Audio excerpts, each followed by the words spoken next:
Assalamualaikum warahmatullahi wabarakatuh. Perkenalkan, nama saya Mita Domi Vilahenanggil.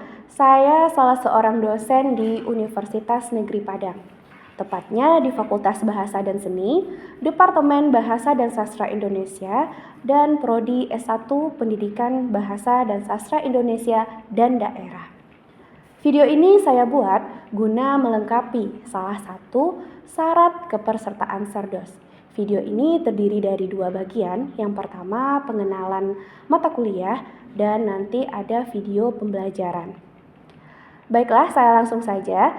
Salah satu mata kuliah yang saya ampu itu apresiasi prosa fiksi. Jadi, mata kuliah ini wajib diambil oleh mahasiswa yang terdaftar di program S1 Pendidikan Bahasa dan Sastra Indonesia dan Daerah. Mata kuliah ini terdiri dari 2 SKS, 1 SKS untuk teori dan 1 SKS untuk praktik. Mata kuliah apresiasi prosa fiksi ini, mata kuliah yang mengkaji bagaimana cara kita menilai dan memberikan penghargaan terhadap sebuah prosa fiksi. Prosa fiksi yang dimaksud di sini adalah novel dan cerpen.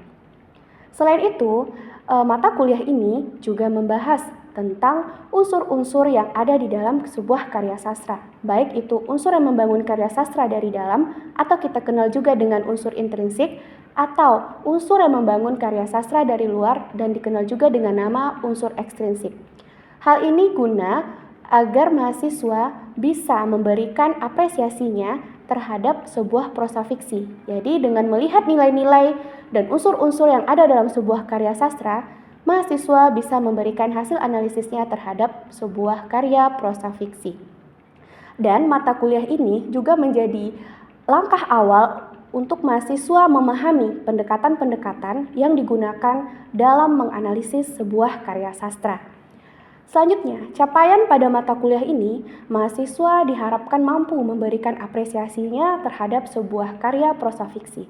Dan mahasiswa harus tahu juga unsur-unsur yang membangun karya sastra dari dalam atau unsur intrinsik dan unsur-unsur yang dari luar atau unsur ekstrinsik.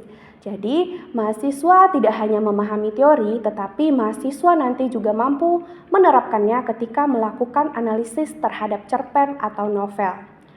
Pada mata kuliah ini, mahasiswa akan disajikan teori, dan setelah selesai teori itu mereka langsung di kelas akan melakukan analisis. Kita contohkan saja, apabila kita telah masuk ke salah satu unsur intrinsik tokoh dan penokohan, jadi setelah teori, mahasiswa akan memilih satu buah cerpen yang ada di koran, dan kemudian mereka akan menganalisis unsur tersebut, yaitu unsur tokoh dan penokohannya. Tidak sampai di sana, untuk tugas di rumah, mahasiswa juga akan memilih lagi satu buah cerpen yang berbeda dengan cerpen sebelumnya dan dilakukan juga analisis di rumah.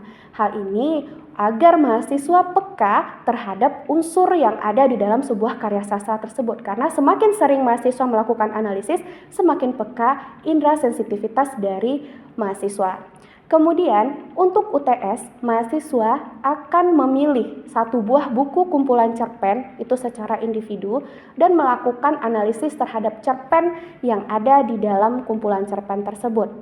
Dan untuk UAS, mereka akan memilih satu buah novel yang akan dianalisis juga semua unsurnya.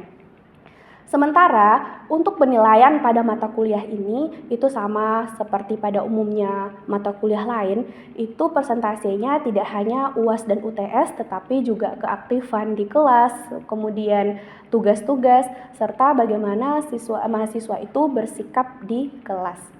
Mungkin itu saja gambaran sedikit tentang mata kuliah apresiasi prosa fiksi.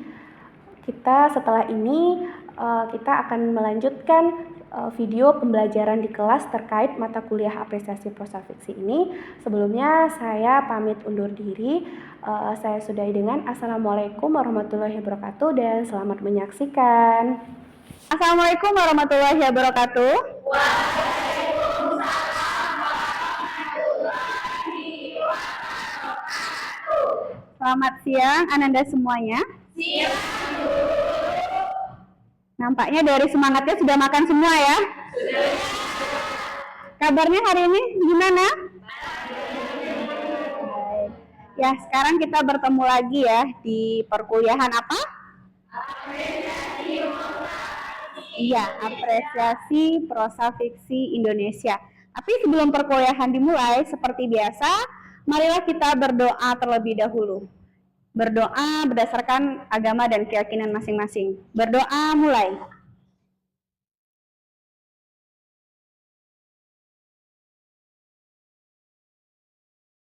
Berdoa selesai. Oke, sebelum kita masuk kepada materi kita, itu sudah nampak ya bahwa sekarang kita akan membahas tentang latar. Ibu akan mengecek dulu kehadirannya. Anissa Nurfahadah, Arum Hafiza,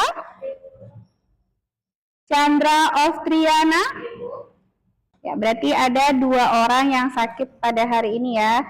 Satu Nurul Widyaningsih dan satu lagi Viola Satriati Putri. Apa sakitnya? Demam aja, sakit aja katanya. Udah, nggak apa-apa. Oke. Minggu kemarin kita materinya apa? Tokoh dan masih ingat itu apa tokoh dan penokohan? Siapa yang bisa? Yuk, siapa yang mau menjelaskan tentang materi minggu lalu tokoh dan penokohan? Atau ada yang lain yang bisa? Oke, Ropita, silahkan. Menurut pendapat kamu, kalau penokohan yaitu pemberian karakter pada suatu cerita, misalnya karakter jahat atau karakter jahat itu antagonis, karakter baik itu protagonis. Kalau tokoh yaitu orang yang memainkan suatu cerita. Apakah benar? Putri bisa? Menurut Putri apa yang disampaikan Mbak Putri itu sudah benar Bu. Cuman tokoh itu adalah seseorang yang diberikan peran dalam suatu cerita, sedangkan penokohan itu apa yang diberikan kepada si tokoh tersebut sifatnya atau apa yang dijalankannya dalam selama cerita. Dia masih ingat sedikit ya berarti ya, tokoh mengacu kepada orang yang ada dalam cerita tersebut. Penokohan itu bisa diartikan juga sebuah perwatakan. Jadi watak-watak tokoh itu seperti apa? Kalau tokoh bisa nanti dikategorikan ada tokoh utama, tokoh tambahan, tokoh antagonis, protagonis, dan lain sebagainya. Sementara kalau penokohan itu mengacu kepada sifat yang melekat kepada tokoh tersebut. Untuk tugasnya sudah dikirim di e-learning kita ya, yang tugas Ibu. Oke.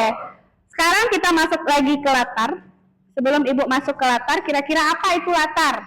Kan dari SMP kita sudah mempelajari unsur intrinsik dalam sebuah karya fiksi, baik itu cerpen ataupun novel.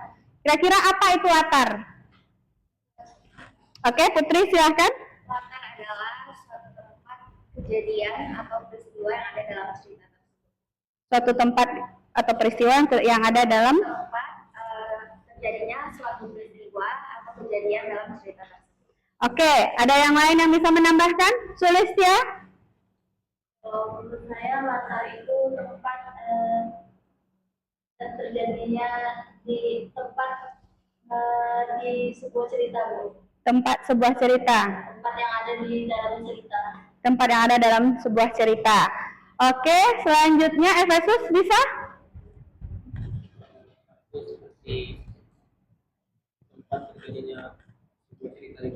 Tempat sebuah cerita. Apakah tidak termasuk di sana latar waktunya? Kan bisa kita dengar ada latar waktu, suasana. Ya, nanti itu yang sedikit Ibu luruskan ya. Karena Ibu sekarang mengambil pendapatnya Bapak Yasnul Asri. Bapak itu adalah salah satu dosen di prodi kita dulunya. Sekarang beliau sudah almarhum ya. Jadi semoga Bapak itu ditempatkan di tempat yang sebaiknya. Karena beliau menulis buku apresiasi prosa fiksi dan di dalamnya itu lengkap sekali pembahasannya. Mungkin nanti juga bisa kalian beli ya bukunya atau pinjam di perpustakaan. Oke, kita langsung saja. Jadi yang akan dijelaskan sekarang itu ada pengertiannya, kemudian jenis-jenis latar, kemudian unsur, ada latar tempat, waktu sosial, dan fungsi latar itu seperti apa. Nih, jadi ini adalah latar. Latar itu segala sesuatu yang melingkungi diri pada para tokoh seperti tempat, waktu, dan lingkungan sosial. Jadi sekarang kita bukan latar suasana lagi, tetapi ke lingkungan sosialnya atau latar sosial, dikenal juga dengan latar sosial. Jadi ada tempat, waktu, dan sosial. Oke, sebelum kita masuk ke unsurnya, kita masuk dulu ke jenis-jenis latar. Jadi ini adalah jenis-jenis latar yang dikelompokkan oleh para ahli. Ada latar fisik dan ada latar latar fisik adalah latar yang berkaitan dengan tempat atau lokasi tertentu dalam sebuah cerita. Sementara latar spiritual yaitu nilai-nilai yang melingkupi si latar fisik ini. Jadi latar fisik sama latar spiritual ini tidak bisa dipisahkan karena ada yang melekat. Latar fisik berarti yang nampak, latar spiritual itu ada unsur-unsur yang melekat dalam latar tersebut. Ini jenisnya ya. Nanti ada contohnya. Kemudian jenis yang kedua yaitu ada latar netral dan latar tipikal. Kalau netral itu berarti tidak menunjukkan sesuatu yang khas ya, berarti dia netral saja. Bisa jadi itu gunung atau apa tapi tidak dijelaskan sedetail mungkin. Kalau berbeda dengan latar tipikal, itu ada sifat yang ditonjolkan. Jadi contohnya sebuah tradisikah atau kebudayaankah dan lain sebagainya. Nah, dua jenis latar ini paham? Ada latar fisik dan latar spiritual dan oke. Banyak kali. Nih, sekarang perhatikan contohnya.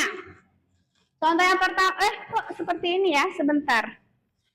Oke, diperhatikan contoh di yang sini. Kira-kira ini apa? Hari ini aku diajak ibu melihat suasana padusan yang biasa dilakukan warga menjelang masuknya bulan puasa. Aku sudah ikut puasa Ramadan dari tahun-tahun sebelumnya, tapi tidak pernah ikut padusan. Baru setelah berumur 11 tahun inilah aku ikut. Kira-kira itu latar apa? Ini adalah latar fisik dan latar spiritual, karena latar fisik itu melekat dari dengan latar spiritual. Kenapa, Bu? Karena padusan ini sebuah tradisi yang ketika bulan Ramadan itu seperti kita balimau. Tapi di Jawa namanya padusan. Kenapa dia melekat? Karena ini walaupun tidak disebutkan dilakukan warga, sebelumnya itu sebelum cerita ini ada dibahas bahwa itu di suatu daerah di Jawa. Itu makanya dia adalah latar fisik dan latar spiritual. Kemudian yang ini. Ini dalam ada yang tertangkap atau mati dalam pertempuran atau minta bergabung dengan induk pasukan. Sebelah barat Sungai Citanduy. Kalau latar kita fokus ke tempat dan waktu ya, dan satu lagi sosialnya. Menyerang ke Sumatera lewat Cirebon. Itu kira-kira latar apa? Latar netral. Netral ini kan seperti Sungai Citanduy, Sumatera, Pelabuhan Cirebon, itu kan bersifat netral. Tidak disebutkan bahwa daerah Cirebon itu penghasil udang, loh itu baru tipikal namanya. Coba perhatikan yang di sebelahnya sekarang. Wanagali adalah sebuah ibu kota kabupaten. Meskipun kota itu suatu ibu kota lama yang hadir sejak pertengahan, kota itu tampak kecil dan begitu-begitu saja. Desa-desa di sekitar Wanagali memang terkenal akan tempenya yang enak. Hingga sekarang pun tempe Wanagali memang terkenal di seluruh Jawa Timur. Ya, tipikal karena ada disebutkan bahwa Wanagali itu kota kecil. Kalau tadi kan Cirebon, Sumatera itu kan cuma lewat saja. Tidak dijelaskan bahwa Sumatera itu contohnya tanahnya berbukit-bukit, itu baru mengacu kepada latar tipikal. Tapi kalau yang hanya sekedar lewat saja, itu bisa diartikan sebagai latar netral. Kalau yang tipikal itu yang menjurus ke suatu objek atau suatu daerah. Nah, sampai di sini paham? Paham ya? Sekarang kita masuk ke unsur. Jadi apa bedanya kira-kira unsur dan jenis? Karena kan selama ini kita mengenalnya bahwa latar itu ada berapa? Ada 3. Nah, berarti kan mengacu ke jenis kan? Sementara menurut pendapat ahli jenisnya mengacu yang ke latar fisik, latar netral, latar tipikal. Kira-kira apa perbedaannya? Kalau unsur itu yang membangun sebuah cerita, misalnya di cerita itu ada tempatnya, ada waktu terjadinya, terus ada hubungan sosialnya.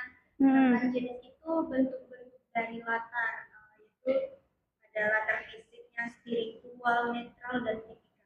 Ya, benar ya. Kalau unsur berarti itu yang melekat dalam suatu komponen. Anggap saja di sini yang melekat pada latar. Berarti latar itu dibangun oleh baik itu latar tempat, latar waktu, dan latar sosialnya. Kenapa sekarang kita memilih sosialnya? Karena menurut pendapat Yasun Asri, suasana itu tergabung ke dalam latar sosial. Latar sosial itu luas. Bagaimana kehidupan masyarakat yang ada dalam cerita itu dan bagaimana suasana yang tergambar dalam cerita tersebut. Jadi latar sosial ini yang akhirnya dijadikan sebuah unsur karena melingkup dari latar suasana. Jadi kan kalau biasa kita mendengar tuh tempat, waktu, suasana. Sekarang kita mengacu kepada yang ketiga ini, ada latar waktu, tempat, dan sosialnya. Kalau latar tempat jelas ya, sebuah tempat. Latar waktu ya sebuah waktu, pagi, siang, malam, sore hari, dan lain sebagainya.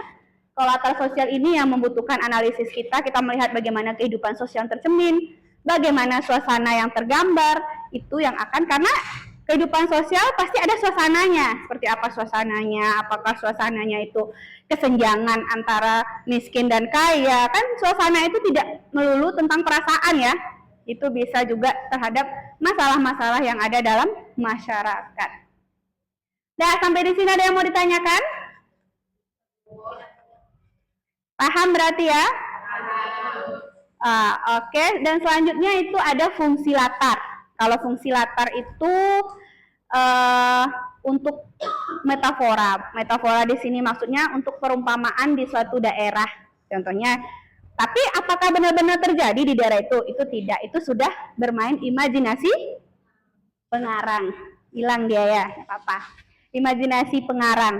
Kemudian fungsi latar itu untuk penekanan bahwa sesuatu cerita itu terjadi di A, waktunya ini, untuk membuatnya seperti cerminan realita kita. Jadi kalau tidak ada tempatnya, tentu kita tidak, ketika membaca atau menjadi penikmat sebuah cerpen atau novel, tentu kita bingung, ini di mana sih, waktunya kapan? Jadi kita tidak tahu. Jadi itu fungsi latar itu dalam sebuah cerita. Oke, sudah paham ya? Kalau sudah paham, sekarang silakan duduk berkelompok, berarti ada 6 kelompok, dibuat melingkar ya. Berarti ini ada yang tidak hadir ya. Jadi ini ada berapa? Ada 5 kelompok ya. 1, 2, 3, 4, 5. Oke ya, ada 5 kelompok. Sekarang apa tugas kita, Bu? Tugas kita kenal dengan Bapak Haris Effendi Tahar. Beliau ahli di bidang apa? Iya, cerpen. Jadi yang akan kita analisis hari ini kumpulan cerpen Bapak Haris Effendi Tahar yang di buku Si Padang. Sudah baca? Tadi. Sudah beneran, Putri? Jadi ini akan Ibu bagikan ya. Ibu acak-acak saja. Kelompok 1 yang judulnya Dari Paris. Kelompok 2 yang judulnya Ning. Kelompok 3 tadi yang ini ya. Kelompok 3 yang judulnya Si Padang. Kelompok 2 enggak itu? Izati 2 itu Izati. Kelompok 4 tadi sebelah sini ya. Kelompok 4 Beras Pirang. Dan kelompok 5 Kacamata Emak. Sekarang tugasnya itu apa, Bu? Tugasnya yang pertama menentukan unsur jenis latar, latar fisik, latar spiritual. Kalau ada ya, tidak semua cerpen itu ada latar fisik spiritualnya. Dan latar netral dan latar tipikal. Kemudian unsur latar juga. Latar waktu, latar tempat, dan latar sosialnya. Ya, bacakan oleh satu orang, silakan dinikmati. Boleh, silakan dicoret-coret ya. Sudah selesai. Ini dia menjelaskan apa batik Solo waktu itu. Oke, sudah selesai semuanya. Kelompok berapa dulu yang ingin menyampaikan? Oke, silahkan kelompok 2 perwakilannya. Bisa dibacakan hasil analisis latar ya. Baik, sebelumnya ibu dan teman-teman, assalamualaikum warahmatullahi wabarakatuh. Jadi latar yang kami dapatkan dari cerita Ning karya Bapak Haris Effendi Tahar dari kumpulan cerpen Si Padang. Itu yang pertama ada unsur latar tempat yang kami temukan pada cerpen ini. Yang pertama ada sekolah, halaman rumah Ning, trotoar, dan tempat penjual bensin. Untuk waktunya itu diambil latar pada siang hari di jam 10 siang. Untuk latar sosialnya, pada cerita ini menceritakan seorang anak yang merasa diabaikan oleh orang tuanya karena ibunya baru melahirkan adiknya. Dia tidak pernah dijemput ayahnya karena ayahnya sering bolak-balik keluar kota. Tetapi ternyata ibu Ning adalah istri kedua ayahnya, dan selama ini ayahnya bukan keluar kota melainkan ke rumah istri pertamanya. Seorang anak pasti akan merasakan dampak dari setiap perbuatan orang tuanya. Dan juga dapat ada latar sosial yang selanjutnya yang dapat kami ambil dari cerita ini adalah kurangnya empati pada zaman sekarang. Itu dibuktikan dari kutipan, yaitu orang-orang yang lalu lalang di sepanjang trotoar itu seperti tak mau tahu dengan dirinya yang kecil. Begitu juga kendaraan yang simpang siur seperti lupa bahwa ada makhluk kecil yang butuh pertolongan. Dan untuk jenis latar itu kami dapatkan juga jenis latar tipikal, yaitu berusaha menjelaskan kota Solo yang kaya akan batik. Itu dibuktikan dengan kutipan pada halaman 36, yaitu Mama Mbak kenapa gak kelihatan? Oh, Mama Mbak ada. Mama Mbak dan Mama Mas pun ke Solo mengambil kain-kain batik dagangannya. Pantasan di sini serba batik, taplak meja, gorden, jendela, ya alas mejanya semua batik, bagus-bagus deh, kata Ning juga. Sekian dari kelompok kami. Assalamualaikum warahmatullahi wabarakatuh.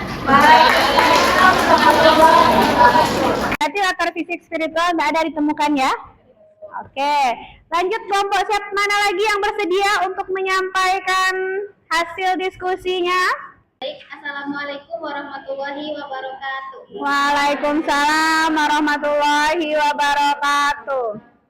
Di sini saya perwakilan dari kelompok 4 akan membacakan hasil diskusi kami mengenai analisis latar pada cerpen Beras Piram karya Bapak Haris Effendi Tahar. Nah, pada cerpen ini didominasi oleh latar netral karena tidak ada menunjukkan ciri khas secara spesifik dalam cerita. Selanjutnya unsur-unsur pada cerpen tersebut latar tempatnya ditemukan di kampung atau di desa, lalu ada di kebun dan juga ada yang di rumah. Latar waktu terjadi pada hari Sabtu dan hari Minggu, pada sore hari, pagi hari, dan juga malam hari.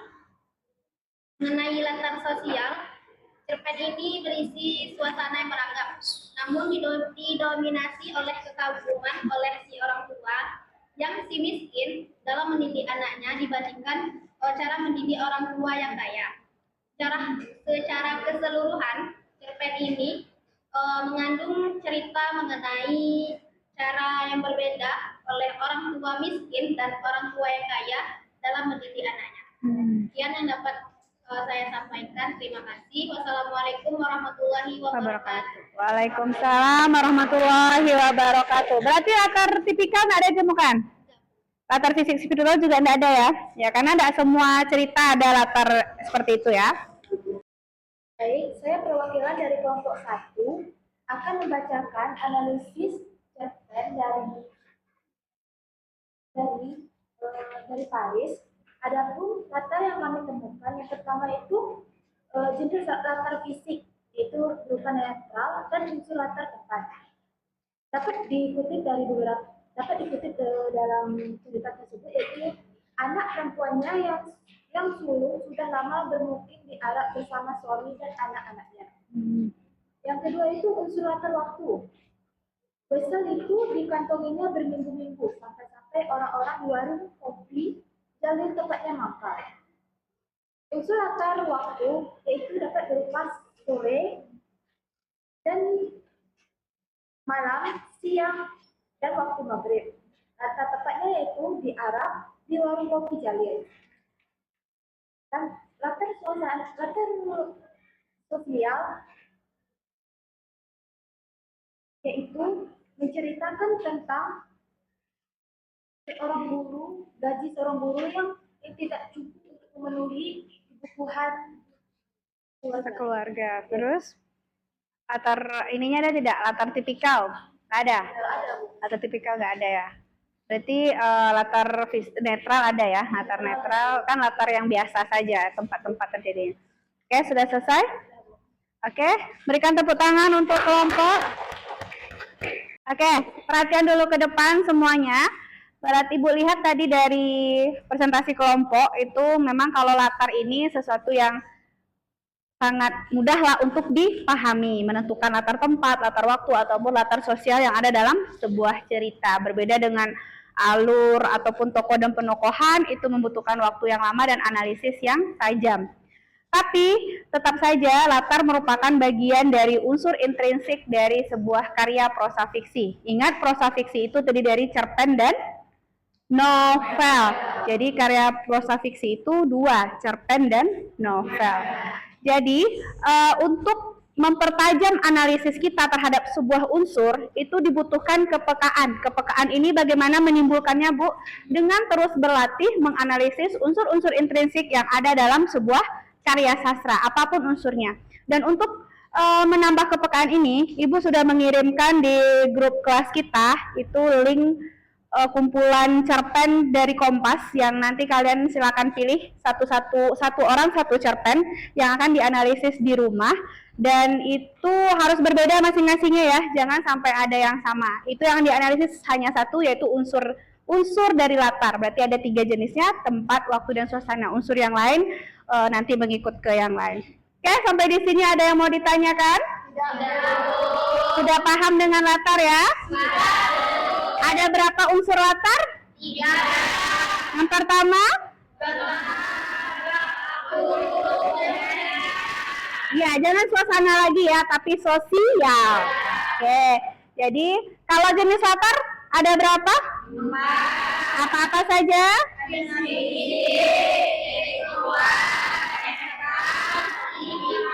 Iya, semuanya sudah pintar ternyata ya. Tapi untuk latar memang sesuatu yang tidak membutuhkan ketajaman analisis. Oke, perkuliahan hari ini kita cukupkan sampai di sini. Jangan lupa tugasnya di-upload di e-learning kita ya, atau kita kenal juga dengan nama Smile. Jadi tetap tersenyum, jangan sampai menggerutu ketika membuat tugas, karena tidak sesuai dengan e-learning kita yang bernama Smile. Jadi harus tetap tersenyum. Baiklah, minggu depan kita akan bertemu lagi dengan unsur intrinsik yang lain.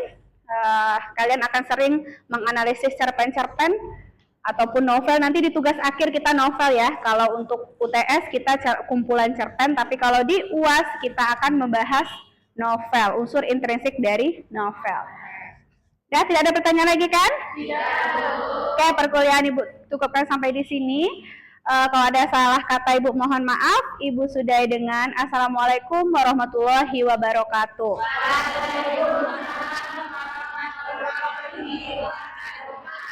Dan selamat sore.